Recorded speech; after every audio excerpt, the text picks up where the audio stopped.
Gintaras šitos instaliacijos yra išradėjas ir idėjinis ir visoks vadas, gal labiau asistentas, bet mane pritrenkė tai, kad egzistuoja tiesioginiai vaizdai iš Ukrainos, netgi iš tokių miestų, kurie yra apšaudomi kartais.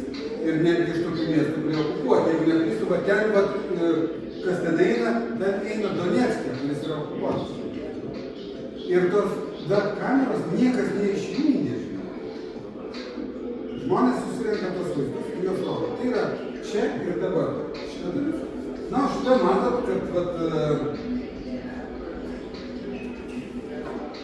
tai šitą raketę jau vargu ar mes panaudosim šitą viską, bet čia jau goodbye. Kaip parašė Gintaras, goodbye prašai. Čia yra Gintaro nuostabus klipas, kuris antram aukšte beje, kas buvo, kas nebuvo, ten vyksta to nedidelio filmuko klubas.